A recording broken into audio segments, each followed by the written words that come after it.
this series is called 101 Ways to Ramen. So if you want to like, subscribe, hit the notification bell so you can follow along. Okay, so we are back again with another 101 Ways to Ramen video. Today we're going to make a simple chicken noodle soup. So this is a really simple, let's see, just a few ingredients, handful of ingredients. We're going to use a Cornish game hen. It's basically just a 3-month-old chicken. Chicken flavor ramen packet. We'll use the seasoning packet instead of using chicken stock like you would with a normal chicken noodle soup.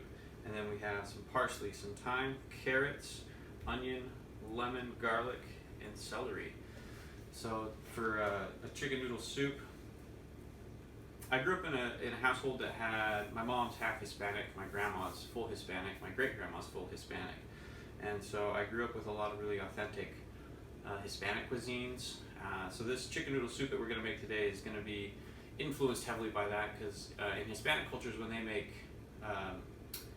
meat soups, they leave the meat in big chunks. So we'll break the Cornish game hen down into quarters.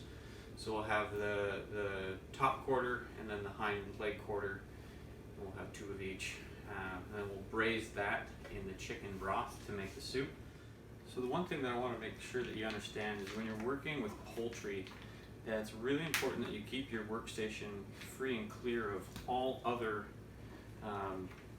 other ingredients.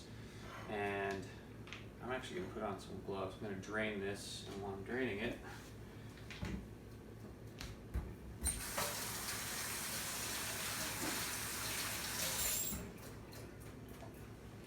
it's very important that you don't cross-contaminate your workstation. So, everything else is cleared off.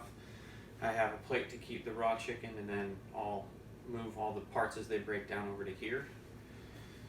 It's just really important to not get sick with the cross-contamination from chicken. Salmonella is definitely not fun. It's also really important to wear gloves. I don't wear gloves in the kitchen for very much other than, breaking down proteins. Okay, so this is the Cornish game hen. It's just a 3-month-old chicken. So there's nothing really special about them. They're just young chickens. Another name for them is young spring chickens. And so what we're going to do here, we're going to take our knife and we're going to get it nice and sharp.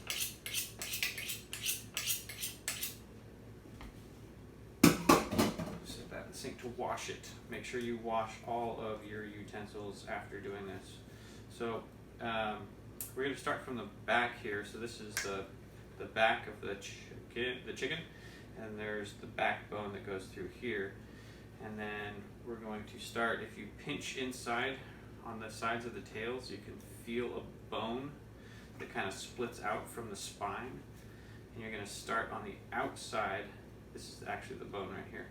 You're going to start on the outside of that, and you're just going to make an incision, and you're going to come in towards where the thigh connects to the back of the chicken.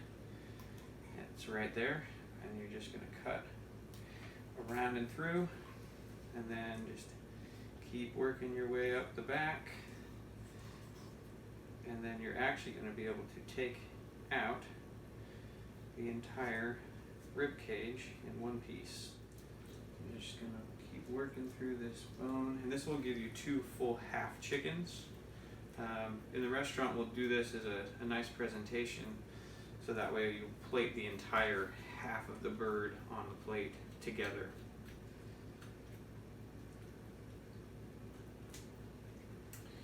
And we'll start on the other side. So again, you just find that bone, and you cut underneath it, and then down the back. And the hip bone is right there. Pop it out of place. Knife comes right through, like that. Okay. Now we'll go up to the top, and we'll just split. There's a bone right in the middle of the chicken's chest, and you'll just split it right at that bone and cut down both sides of that bone, and that'll give you that half of the bird. And And then you just kind of work your way down the rib cage up till you find the wishbone. Okay.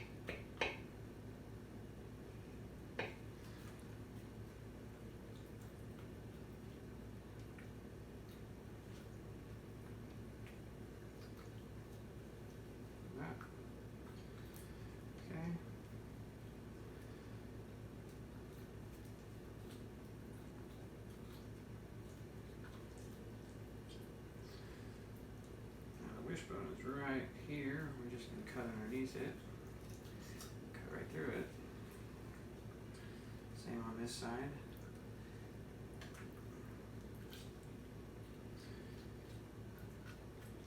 And then what you're going to do is you're going to find there's a bone right at the top of their shoulder. And it leaves you with a whole half chicken. And then that gives you the rib cage and the backbone. You can save that, you roast it off, and turn it into a stock. But as you can see, it gives you a perfect half bird. Now what we'll do next is we'll come around this way and we'll cut around the leg bone. So we're just going to start cutting around the very top of this thigh bone. And you're just going to use the knife to kind of peel the meat away from the bone. This is a lot easier on a full-size chicken, by the way. If we're doing this with a full-size chicken, it goes twice as fast because it's easier to work with a full-size chicken. But there, that's that bone. And then flip that over, and like I said, there's that. Alright, so here is our 4 pieces of chicken. Like I said, it's really important. I just washed, sanitized this whole area. It's really important that you keep your workstations clean when you're messing with poultry, as you don't want to get anybody in your family sick with salmonella. So that's really important. Just want to address that on you. So we'll start with our onion. This is just a yellow onion. And the cut doesn't really matter because it's going to cook for so long that it's going to start to break down. So we'll just do the larger of the 2 halves from this.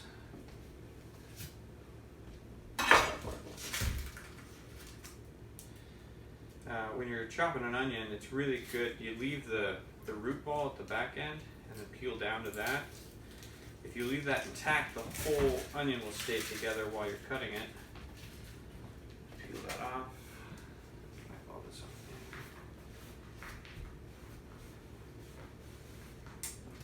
So for a diced onion, if you go around the outside in increments like that, the classic French way was you go across the bottom and then you go down through the top like that, and then you come back and go like this for a dice.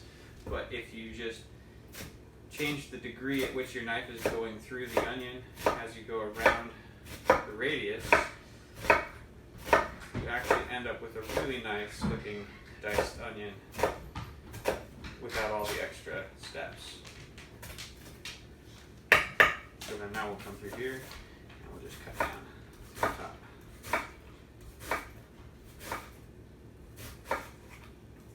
That gives you a really nice diced onion. This will give us probably 2 to 3 servings of soup, depending on how many people you're feeding. So for the carrots, I buy these nice little thin, small organic carrots. That way you don't have to dice the carrots up. You can just use them in cutting rings. And the one thing with vegetable peelers, bless you, Kona. That's the dog. The dog's name is Kona. The thing with vegetable peelers is they go both directions, so it's faster if you just drag down and up, down and up, down and up. Now the ratio you want for this kind of thing, it's called mirepoix. The technical French name is mirepoix, and it's 2 parts onions to 1 part carrot and 1 part celery. So just it's a rough ratio. It doesn't have to be like exact by weight, by cup. It's mostly by volume. But we're just gonna cut these into nice rings.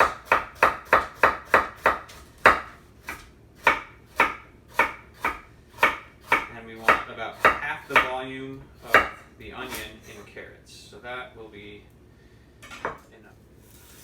So we're just going to cut these into thirds.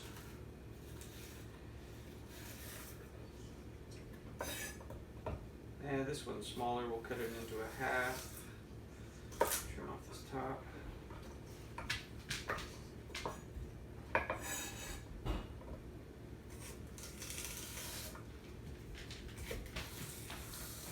Okay, like that. And then we'll just chop this up. Okay. These three separate from our garlic. Our garlic we are going to want to add later. Garlic burns a lot quicker than any of these will. So if you add the garlic at the same time you add the onions, you'll end up burning your garlic before you get your onions cooked. When I'm actually cooking, I like to use whole garlic cloves. And they have the skin on them. The skin is really easy to get off. You just flat part of the knife, fingers up, give it a quick smash, and the paper just peels right off the garlic. And then like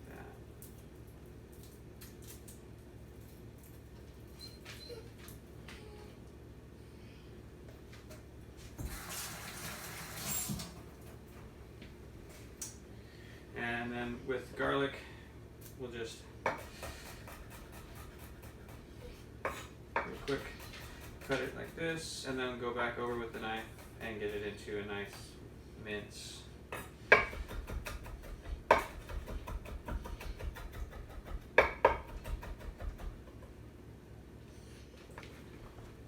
Okay, our pan's now warm. We're going to hit it with this olive oil. We're going to salt and pepper our chicken, and we'll sear it skin side down. You want the skin side down so it gets nice and crispy. So we'll just liberally sprinkle these down with some salt. Come over the top with the black pepper. Spatula, and then this way I don't have to keep washing my hands. I'll just use some tongs.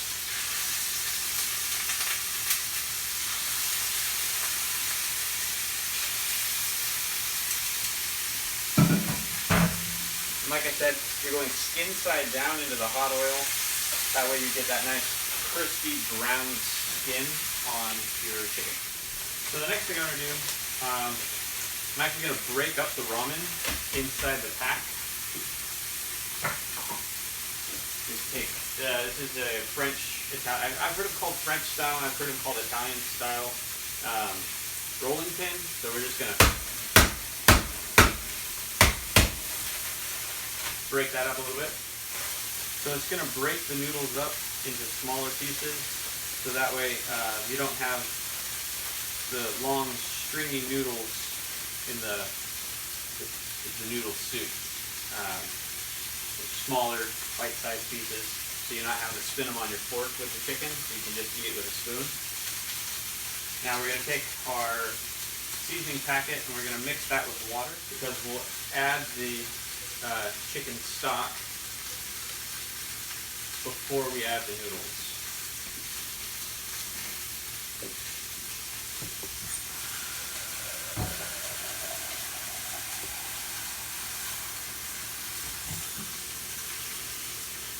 It's going to give us 650 milliliters. That'll be enough to... Okay, so while the chicken's browning, I'm going to take our thyme. This is just thyme, so it's just the small little leaves that grow on a thin little vine. So what you do is pinch it at the top and just drag your fingers down, and that's how you can easily pick the thyme.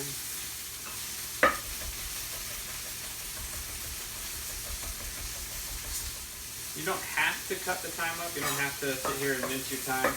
But I feel like it gets stuck in your teeth if you don't. It's the same thing with rosemary. If you don't cut thyme and rosemary like really fine before adding it to your dish, it ends up getting stuck in your teeth. It's really unpleasant. So one of the setbacks about cooking at home is you don't have the ability to use the same high temperatures that you do in the restaurant, and you don't have as good of ventilation. I'm going to open the window because we're starting to get a little bit of smoke coming off of our chicken, and I do not want to set off the smoke alarm. We're only going to need a partial wedge of this lemon, just to add some lemon acidity to break up the fattiness of our chicken soup. So we're just going to keep these 2 lemon wedges. That'll probably be enough. Set the rest of it back.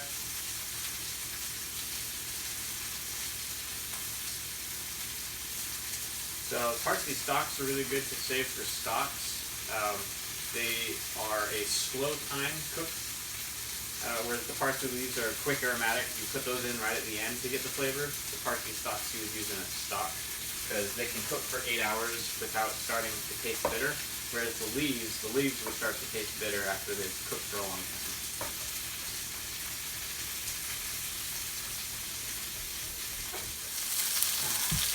Alright, so here we got the chicken. I'm going to show you by flipping it over that it's starting to turn this nice golden brown color, get nice and crispy all over on the skin. So as you're browning your chicken, you'll see all of these deposits building up on the bottom of the pan. Those are called fond. You don't want those to burn. You never want those to turn black. If they burn, then they're going to taste bitter. So next we're going to add in our onion, our carrot, and our celery. We're going to throw that in here at the top, just like that.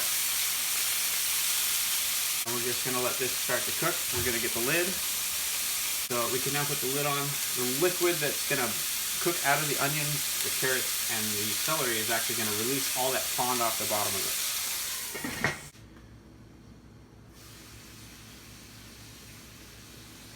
So the next thing we're going to do is we're going to add our thyme and our garlic. Let those start to cook a little bit. We're also going to deglaze this with a little bit of white wine. Just as soon as we start to see some color on our vegetables. So now we'll start to get the chicken mixed in with the rest of these veggies before we add our white wine.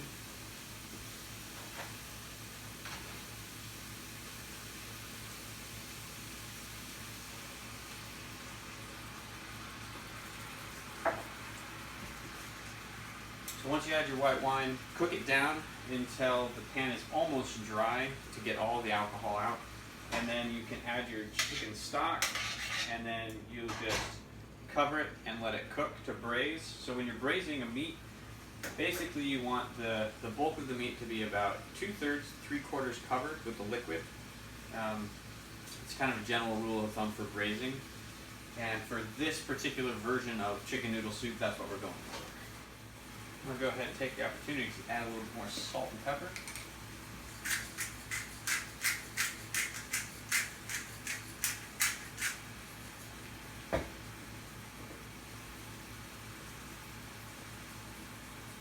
Okay, so the liquid's almost all the way cooked out. We'll go ahead and add in, this is, like I said earlier, this is just the flavoring packet from the ramen package. And we're just going to pour in enough.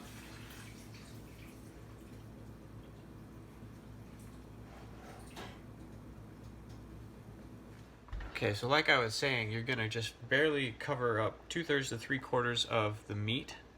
And then from here, what we're gonna do is we're gonna put the lid on it and we're gonna let it cook for probably 10-15 minutes. And then we'll check the tenderness of the chicken. These are such small spring chickens that they will not take very long to cook at all. You know, when you're braising something large like a short rib or a whole pork belly or something, that takes several hours. But with how small these pieces of meat are, it won't take that long. Alright, so we have our timer set 15 minutes. I have that running right now on this, and we're just gonna, we turn the heat down to a medium, and you just want it to be a simmer. You don't want it to be a boil. So what we're gonna do is wait for the timer to go off. Once the timer goes off, we'll add our parsley, our lemon juice, and our ramen. We'll cook it for a further 3 minutes because that's what the package directs for cooking your ramen noodles. And then it'll be done. And it's as simple as that. So when the timer goes off, we'll turn the camera back on and we'll go from there. Alright, so it's been 15 minutes. We've been raising our spring chickens, our guinea hens for our soup. Let's get my apron tied back up and we will give them a test.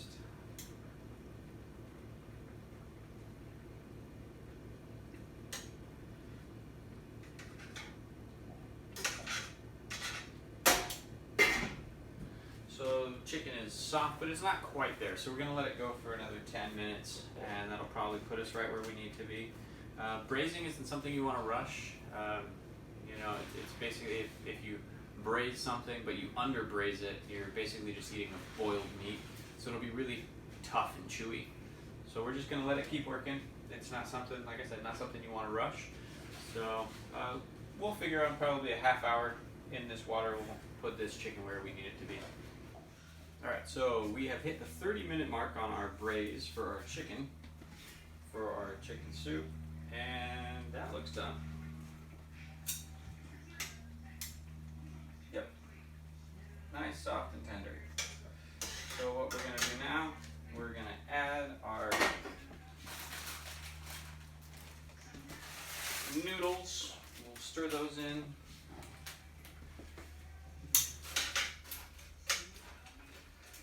Start to cook.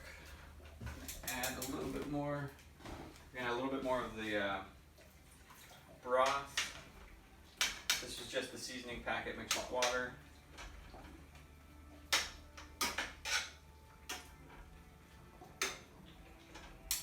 And we're gonna add our parsley and our lemon juice.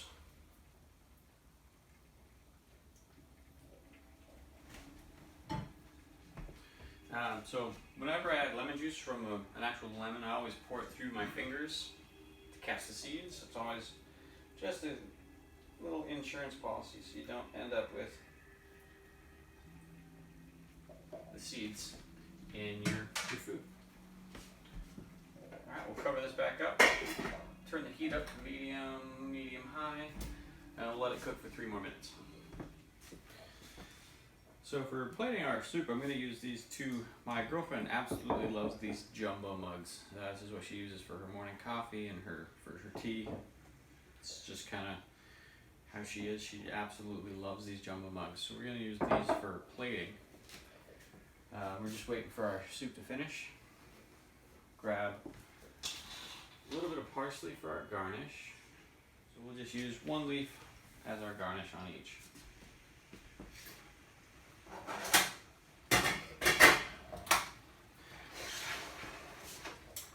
Alright, so we're done here. Our noodles have cooked and our chicken is nice and tender. So what we're going to do is we're just going to ladle in, first we're going to ladle in a little bit of the soup into the bottom of the bowl.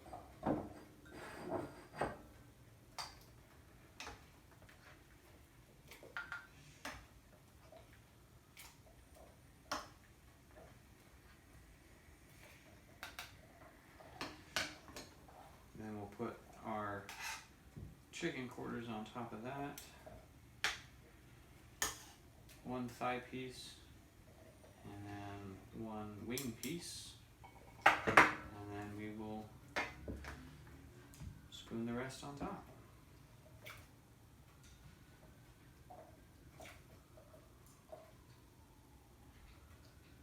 And there you have it. That's our ramen chicken noodle soup.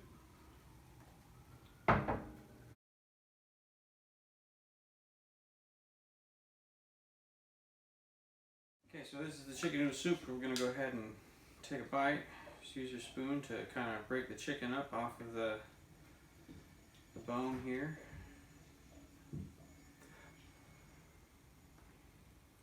Does smell pretty good.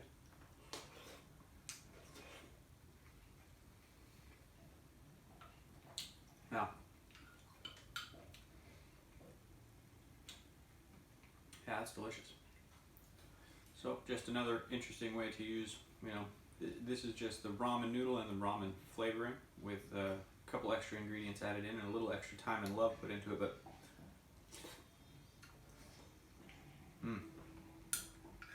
yeah, the veggies still have that crunch to them.